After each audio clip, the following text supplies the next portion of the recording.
Welcome to Keeping Score. I'm Rick Horrow. Each week we bring you insights from the playmakers, deal makers, and rule makers in the world of sports. I'll give you my take on some of the items of the week using my 30 years of experience doing deals for teams, leagues, and players in the $750 billion business of sports. Plus, we'll talk with a central figure in the sports world. The views expressed in this podcast are my own and do not represent the views of Reuters. Let's get started. Happy New Year, everybody. It's 2017. We've got a whole lot of predictions and projections, and the good thing about them is that you do them beginning of the year. By the time the year ends, we play the ones back that come true, and people forget the ones that don't. I think that's what stockbrokers and real estate folks do, too. Dan Colarusso, the chief digital editor, Intergalactic Planet Reuters. I think that's the right title. Good afternoon. That's it. You've finally gotten it right. Intergalactic is crucial to have in there. Yeah, Happy New Year. Happy New Year, Rick. Happy 57 zillion bowl games. Happy 3 insignificant soccer games. What else? Is there a golf tournament I'm missing somewhere? Yeah, there was a 7-game World Series going backwards, but since the Mets weren't in it, you don't remember that. And there was a 7-game NBA series. No, I know. I blocked it out. And since the Knicks weren't in that one, you don't care about that. But to look backward. If everybody could look backward and justify, it would be a different world for everybody, but we're not. We're going to look forward. We're going to do predictions. We've got 17 for 17, but thankfully we don't have time for that.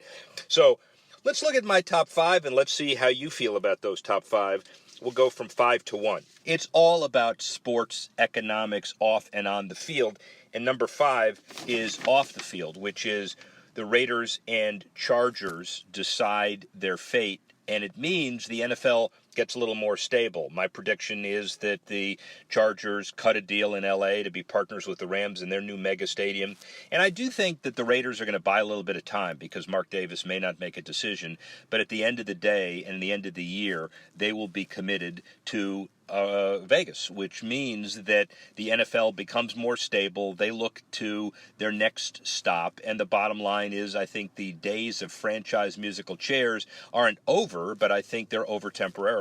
So we're talking peace and prosperity. Is there going to be a peace dividend for the NFL off this? I mean, I look at it and I wonder who's next, what next underperforming franchise will hold an underperforming municipality hostage. But is this it for a while? And if it is, where overseas makes sense to you that the NFL can, aside from the London dalliance, the Mexico City dalliance, are those real markets, or have they proven themselves not to be? What's real, what's long-term overseas for the NFL? Because I agree with you. I think this year is going to be a crucial year for the tip of the spear for the NFL. Might be social media distribution, a couple more games streamed into overseas markets, and the ability to start to soften those markets up some more. But you tell me where they are. Wow, Colarusso on top of his game, ladies and gentlemen. He just asked 8 questions, just so you know. But I think we can box them up. Well, if you'd answer one, it would be okay. I'll try to answer all of them. The tip of the spear and the NFL's success premium, or let's say stability premium, at $25 billion projected annual income, says Roger Goodell, is pretty steep, and therefore every franchise value will increase from the Super Bowl 51 in Houston to beyond and on and on. And by the way, next year's Super Bowl, the new stadium in Minnesota. The year after that, Atlanta. The year after that, Miami, or vice versa. So, and the year after that, LA. So we got new stadiums coming on, which add to that premium, leading to the question about where is the next market. Jacksonville's underperformed. Ironically, Shad Khan owns interests for, by the way, his company called Flexingate. So basically every time there's an ice storm anywhere in the world, he patented this cool bumper, which means that anytime there's an ice storm, he picture his family kind of giving each other high fives saying, all right, here's more money. Oh, that's fantastic. Yeah, exactly. So this is a guy who makes his money off professional sports and weather. That two very steady revenue streams. And here's the other piece of this, which is kind of cool. He does more revenue, some say, it's a private company, in Europe and across the pond than he basically does here. So he's a Pakistani by birth. He's an incredible businessman.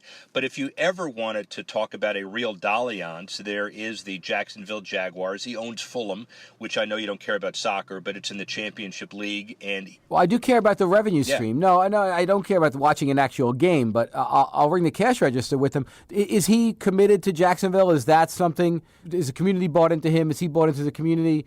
Is that the next move, or are they in their place for a couple of years? They're in their place for a couple of years, but you look right, west, east, and it's the Atlantic Ocean. You look north, it's Falcon Market or South Georgia. You look west, it's nothing, and you look south, it's Dolphins and Tampa. So it's an interesting market that needs to be resuscitated. So the answer to the other question is Mexico, maybe, but not for a real franchise. Germany. Increased awareness because of the expats, and England, which is a good opportunity, I think, long term. I think, by the way, there will be a Super Bowl in England before there will be a franchise. That's interesting. That's very interesting. That should be your prediction? That's my prediction, but not. Why don't we count that as your prediction so we don't have to say you're wrong at the end of the year? Fine, but it's not going to be in 17. There you go. All right, so it'll be. No, it's obviously, it's imponderable. We live on imponderables in terms of accountability, you and me. Number 4. September looms next year as a referendum on the U.S. by the USOC, by the way, because in September next year, September 13 specifically, Lima, Peru, the 130th International Olympic Committee session, they will choose the 2024 Olympic bidder. Chicago bid didn't work. New York bid, as you know, didn't work. And now, because the infrastructure's in place in L.A., I do think it's going to happen. Did Rio teach the IOC a lesson? Will it now gravitate more to places that already have some core infrastructure in place as they make their picks? Because it's really nice to promote a new emerging city, but the risk is greater. The sponsors are, I don't know if they're more tenuous, but they're certainly more demanding. The measurables are different. The sponsorship situation, again, more accountable. Is it a thing now that we're seeing Tokyo in 2020? You project LA for 2024. Do you see that infrastructure play as being the thing that the IOC gravitates to so they don't have to worry about so much? They can worry more about logistics and the quality of the events?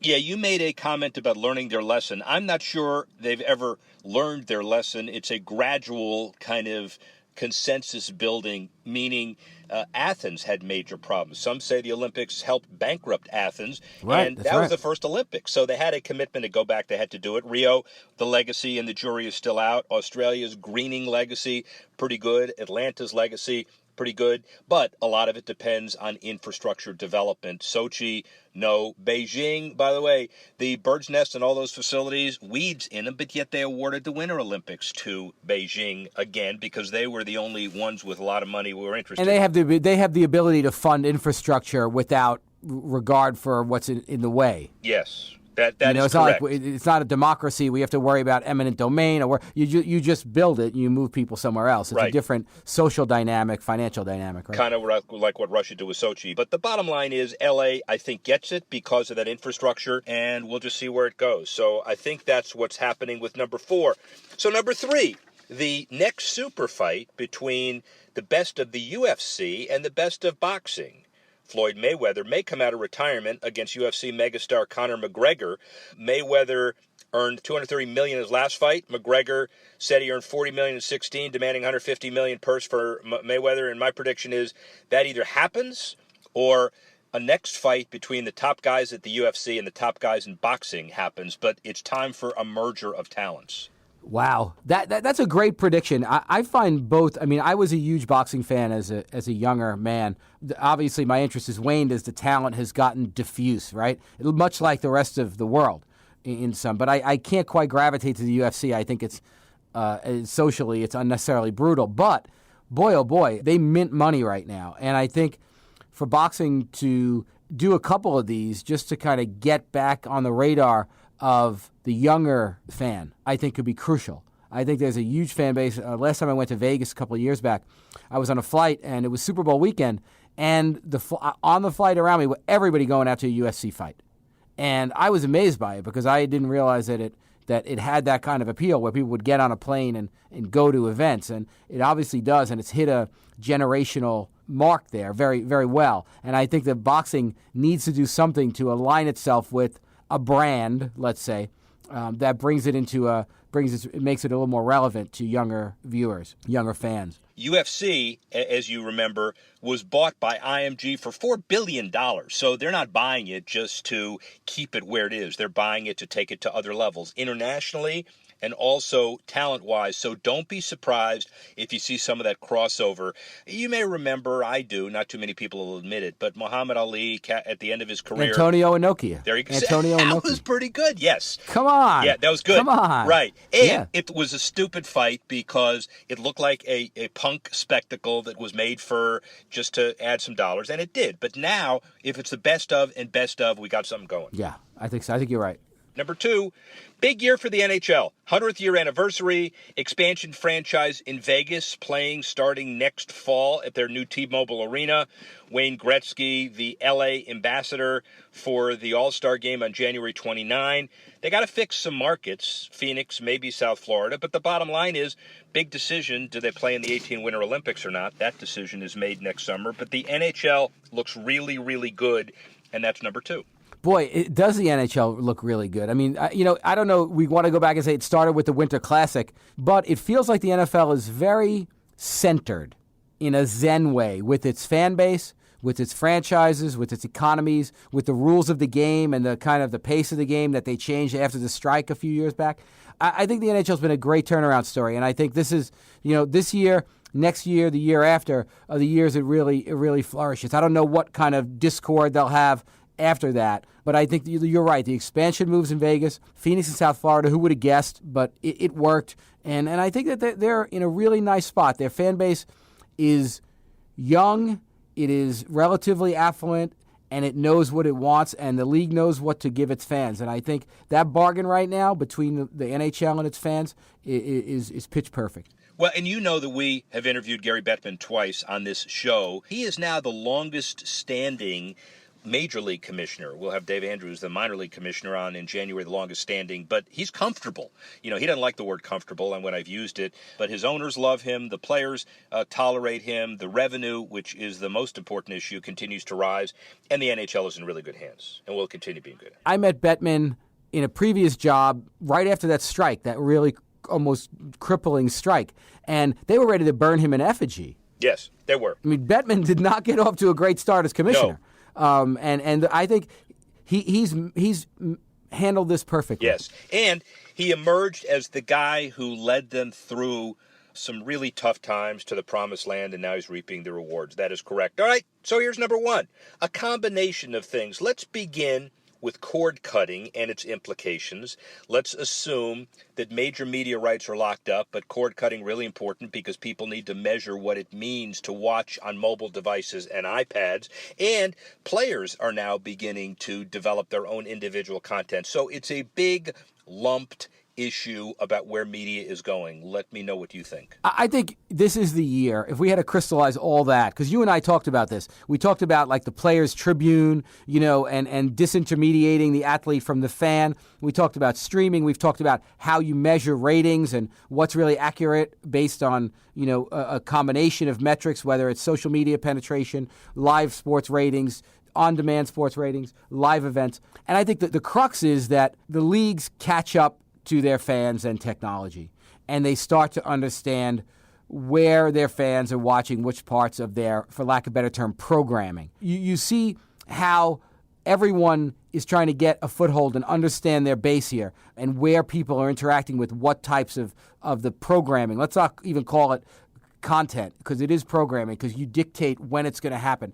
So the idea that programming will sync finally and that they'll be able to start, I don't think it's a complete process, but I think 2017 will be the year that they start to truly understand reach, and the monetization is calibrated again to kind of fit that, and the deals are going to have to start to be recalibrated as well. So you make a really good point about how this is the time where everybody kind of comes together with different motivations. The corporations want to make sure their reach gets bigger, and what happens? They look at digital as well as over-the-top platforms. The ad agencies are finally told they better evaluate stuff in a real way as opposed to just looking at televisions. The networks are saying, I don't care if it's self-serving, I want to advertise all eyeballs. I don't want, as the NFL guys have begun at the beginning of the year, for people to say that less people are watching the NFL. More people are. They're just watching on different devices. Or they're not watching entire games. They're watching. It's even a la carte, not only onto the platform, but down to the parts of the game, right? So that's interesting. Yes. let's say City wants to sponsor a quarter or a 30-minute distillation of a game. Why shouldn't they be able to? Well, that means more work for ad agencies, but so what? They get paid big dollars for all of this. And then properties like Facebook, Twitter, Amazon, YouTube, they're going to bid, just like DirecTV bid years ago in the TV rights cycle. People said, what, DirecTV? They're a satellite company. How can they bid? Right. Well, they bid, and they got Sunday Ticket, and that's big. So look for all of that stuff to come together because the industry's ready for it, I think, as you pointed out. Yeah, let me ask you a question, though, because you would have a great handle on this.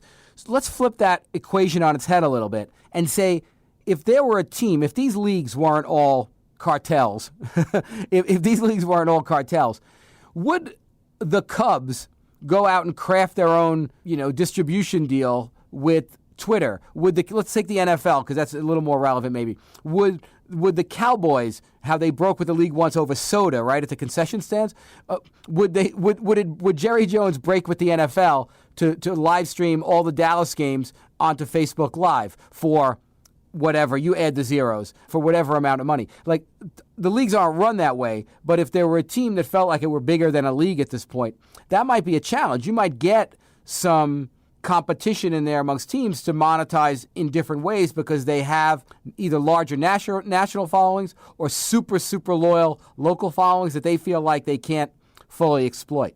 2 words to that, of course. And the bottom line is that the fight for new media is not as big a fight because the structure is already in place. You remember when we did the Green Bay Packers guys, and they made the argument, for people that don't know, that the reason why they even exist today is because they get 1/32 of the national television revenue share. And that means all of the new media as well. So if that wasn't in place, you bet the Cowboys would do that, or the Cubs would do that, or even your Knicks would do that to the extent they could. And the bottom line is the idea of a structure in place to give Twitter and Amazon and Facebook and YouTube the opportunity to bid in the open market. The NFL is going to do just fine, and advertisers will do just fine. And everybody talking about the death of sports, well, it's not dead. It's very much alive because of exactly this. Okay, I'll make one prediction that in this vein, Alibaba, we're not talking about Alibaba. Alibaba comes in and disrupts something this year in professional American sports. I don't know what it's going to be, but I'm throwing Alibaba out there because they are in that mode and they are outside of the establishment that you just talked about. Well, I will double down on that prediction because that's a really good one, and I'll hold you to that, and largely because the Chinese government-backed individuals are buying up every soccer team they can get their hands on, so it wouldn't be surprising to have Alibaba stake a super league, let's call it a super-duper soccer league that spans the globe, so you and I can combine on that prediction. If we're wrong, nobody's going to hear it again. If we're right, it's the right answer. And by the way, a great segue into this, which is that sport is still unique as storytelling, and storytelling happens on networks, on TV, on podcasts, on everything else. And Ross Greenburg is the guy who's won more than 100 major television awards, 8 Peabodys, 54 sports Emmys. He's done the Real Sport. He's done the franchise now, the Road to the NHL Winter Classic. He's done the Ghosts of Flatbush. Wait till next year, the Saga of Chicago Cubs. How about that prediction? He is the classic sports documentarian. And the interview we did is quite compelling, given what we just talked about, as far as how storytelling, not just reality scores, is really the key transition between sports on television and sports on other devices. Really interesting stuff with Ross Greenburg, and here he is now.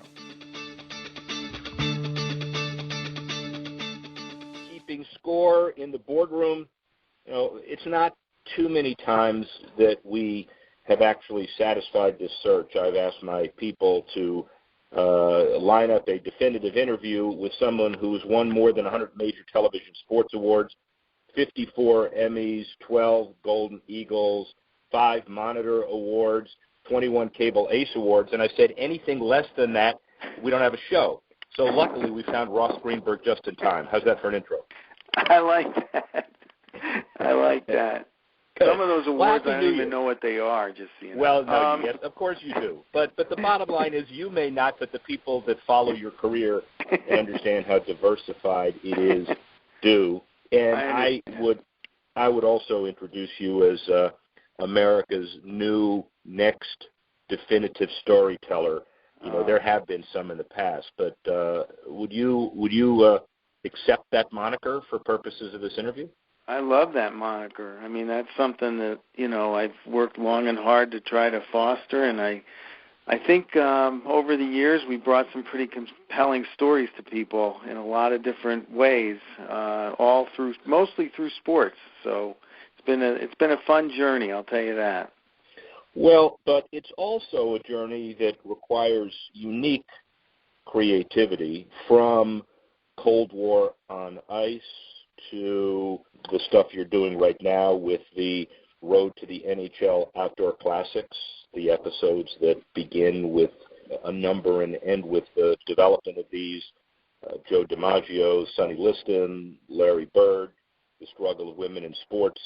I'm not going to sit here reading and you reacting, but give me your kind of breakthrough time in your life where you said, hey, this is cool. Well, we developed a style in 1990 when I did When It Was a Game, which was a look back at the early years of Major League Baseball from the 30s through the 50s. And the idea there was to kind of take old home movie footage that was in people's attics and basements and to bring them to life and to explain what it was like to play ball when it was a game.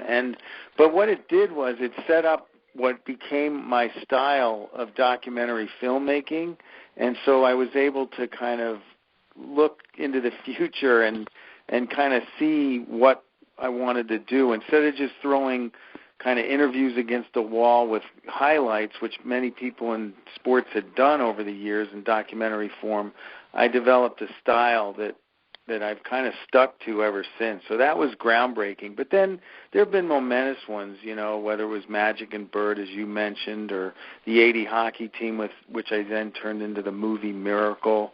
There's been some real super highlights in developing these stories. But it's all about putting together the best team available, the best shooters, best editors, best producers, best directors, and best everything, and just bringing it to life, executing on the plan, looking at the vision of what the story is you're trying to tell, beginning, middle, and end, making people's heartstrings kind of go through the story with you, and just pulling on people's emotions, and that's what I guess I have a knack for doing. With all of the mega 1980s Miracle on Ice and the other incredible stories that you focus on, you also have stories like Running for His Life, the Lawrence Phillips story. Mm-hmm. I'm a Dolphin person. I know Lawrence Phillips, and I know Nebraska, et cetera. But what are the first things you look at when you look at a kind of a raw story and say, hey, this may work? Well, that one, I've been following him for 20 years. I don't really know why, but his life, I always ask the question, why? Why was the 80 hockey team special? Why did the women soccer team in 1999 grab the attention of the world when no women's sports team ever had? Because there was a women's movement going on. Now, with Lawrence Phillips, I had always wondered why a player of that magnitude with that kind of skill set would throw his life away with what seemingly were bizarre and, ridiculous domestic violence incidents through the years. And so then as time went on and I continued to pick up the paper and along with the American public read story after story of multi-million-dollar athletes throwing their life away because they decided to hit their spouse or do something ridiculous at home, I said to myself, well, why is this happening and why would they throw it away? And so I looked at Lawrence Phillips' life, and in January of last year when he lost his life, and I said, you know what, let's dive into this one. This story has to be kind of the definitive expose on what's wrong with American society and why we can't fix these demons that these kids have as they grow up and mature into professional athletes or whatever, and seemingly they just throw their life away. So next time we pick up a paper and read about a Josh Brown or anyone, we kind of take a look and say, okay, what's the story, instead of just thinking it's another thug who's decided to do something stupid. It's a forerunner of things to come, because if you defined your universe as athletes doing something stupid, you'd have a very large universe to deal with, obviously. So I know. And there are a lot of issues, but I think if we continue to ask why, maybe we can fix some things and we can make sure that there are no future Lawrence Phillips. That would be the godsend. And I guess that's my kind of question on this. Is your primary goal to entertain? Is your primary goal to change the world one episode at a time? Well, what is it? Both. I think if you do that, if you look for the unique stories, some of them are just reflective, where you can kind of imagine where you were when, and I rekindle those feelings that you had, and in that instance, there's nothing better than just reliving the past and remembering a moment that you'll cherish, or educating kids that didn't live through it as to why that moment was significant in sports history. But every now and then you can come upon a story that can really be meaningful in changing people's perspective. The Dare to Dream documentary that I spoke of was about Mia Hamm, Julie Foudy, and that group, Brandy Chastain, who really were in the middle of a women's revolution in the 90s to try to gain respect on the fields of play, and lo and behold, here we are in 2016, and they're still fighting for that respect in a lawsuit with the United States Soccer Federation. So some of these struggles continue, and I think it's important to document them. I think probably you will have moved the needle on most of these stories, but they'll the core issues surrounding them may continue through the end of time. You can. Oh my God, Right? I mean, Even it's just longer. it's part of who we are, and sports is always a microcosm of what's going on in the country, and people shouldn't forget that. I like to take sports seriously.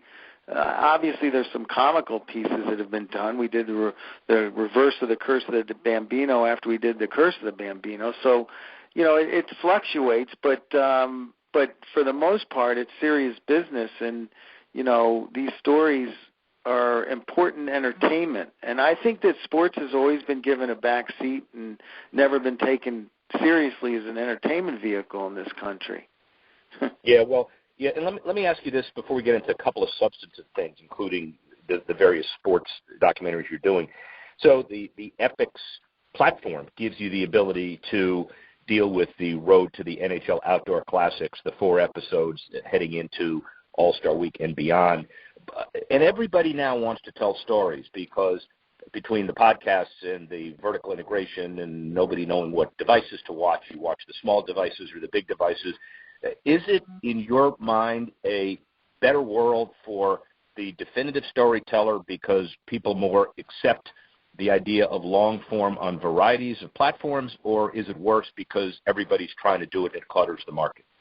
Well, I think the most important thing is not think about the platform as much as just getting the ability to kind of go inside, and that's what the Outdoor Classics Road to is all about, to bring the viewer inside, bring the curtain up, allow them into the trainer's room, into the locker rooms, between periods, before games, after games, so that when a Zetterberg, lashes out at his teammates as the captain in what is a closed-door meeting, we were there last week, which was pretty gripping television, and just allowing people to understand what these players go through when they have the thrill of victory or the agony of defeat as a team, and what the coaches have to do to pick up their players, and what the teams have to do individually, to get the best out of their players. So, that's really what this behind the scenes is all about. Now, whether it's being watched on an iPhone or a tablet or,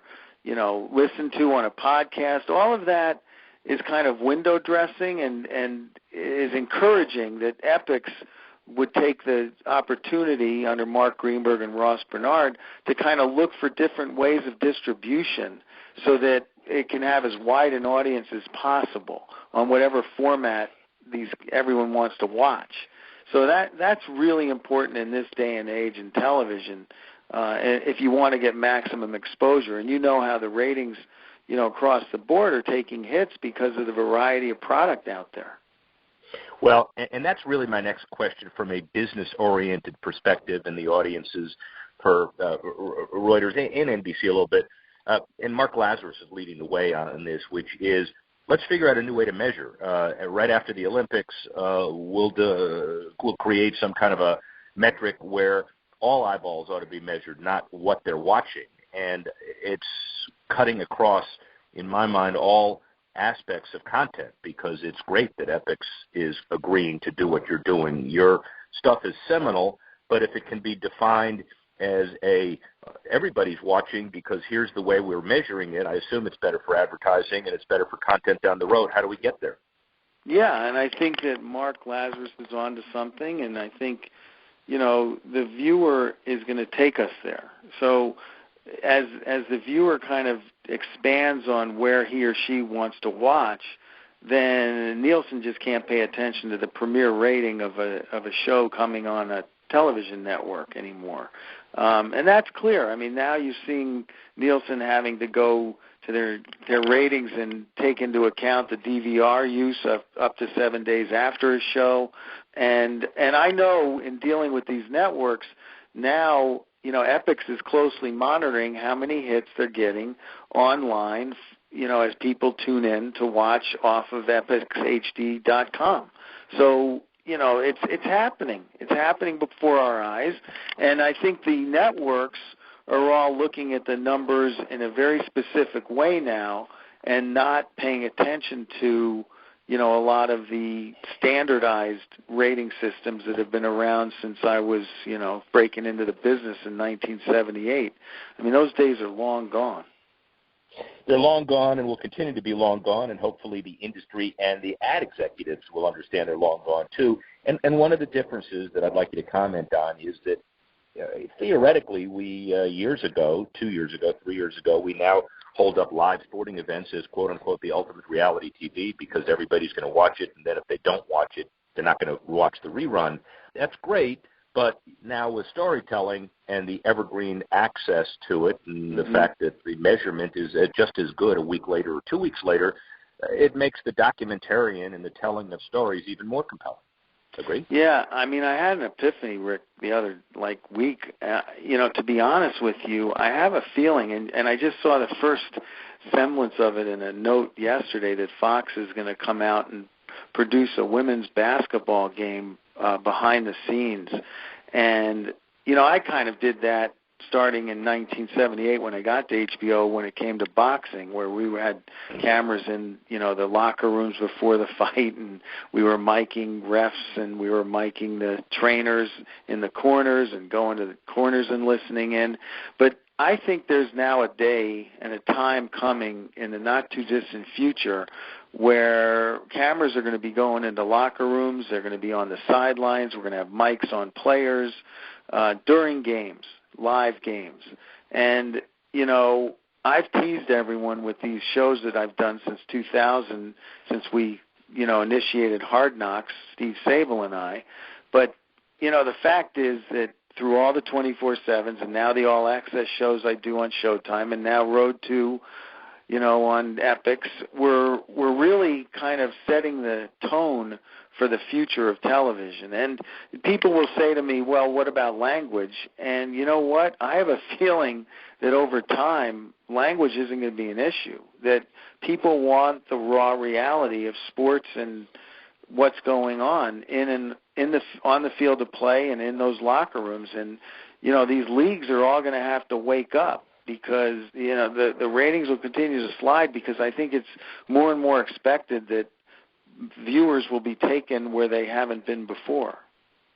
Hey, pal, we have the raw reality of politics now. We must have the raw reality of sports. I mean, why not? It's, wake up and smell the coffee. I also think that we're going to start a groundswell as well with my legal training. We need to bestow the trademark of all access broadly defined on Ross Greenburg, so any behind-the-scenes issues ever have to go through you for clearance. Do you like that? I love that. But you know what? It's all about trust. The teams, the leagues, everybody's got to just trust that we're not going to get in the way, and we're going to just be fair and at the end of the day not embarrass anyone on television. So, and they'll have the last say always in that. So, it's not just up to me, though. There's a lot of good trained executives out there that can handle it. Well, two more questions. One is the journalistic standards for the understanding before you go into it. The language aside, but the content, and obviously if we get into censorship and league ground rules, they're not going to go too far with it. But this is not like a beat writer agreeing in the old Babe Ruth days to keep things quiet. This is reality, and in order to really get what you need to get, people need unfettered access, not just access. How do you reconcile? Yeah, I mean, I think that the teams can shut the door. I mean, if there's a team meeting where they're giving away the secret sauce, they're not going to let us in, and they haven't let us in. And, you know, there are going to be some things that step over the line that can't go on television. You know, and some of those would affect the image of the team, the image of the player, and the image of the league. So I'm not naive to think that, you know, I'm Bob Woodward or something, and I have to find out who, you know, robbed the Democratic National Committee in Watergate Hotel. So, I mean, this isn't like investigative journalism. I mean, a lot of what I do is, Lawrence Phillips was, but in this particular case, when we go all access with teams and leagues, you know, it's hard to become kind of an investigative journalist because you're not going to get let in. They'll just simply, you know, shut you out in the middle of your show. So that doesn't do anyone any good. So we're accepting. Sometimes we'll push the envelope and hope that we can get something in that the team might take out. We have Steve Ott on tonight's show, you know, railing on the ice, dropping quite a few F-bombs, pretty angry in a fun kind of way. And frankly, you know, I was happy that the Detroit Red Wings decided to leave it in. So there's some times where you'll be surprised. Well, and it requires some vision. We all know the commissioner very well, and while you don't want to hear all that stuff, but he also understands authentication and what it all means. So, you know, kudos to him for this vision and, you know, putting you in charge of it. Final question for my Chicago and Boston viewers and listeners. You did write in Boston. You defined Curse the Bambino. Then you came back and you realized that, all right, let's get it done. So when is the wait till next year Saga Chicago Cubs I know. over? I was thinking about that. Now, you have to remember that I happened to have been at HBO when I did Curse of the Bambino and Reverse of the Curse, and then when I did Wait Till Next Year on the Chicago Cubs, but I am no longer there. So I think you need to call Rick Bernstein, good friend, executive producer, senior VP at HBO Sports, and tell him that he's got to change the last 10 minutes of that show. I can also get in touch with them and demand it as well.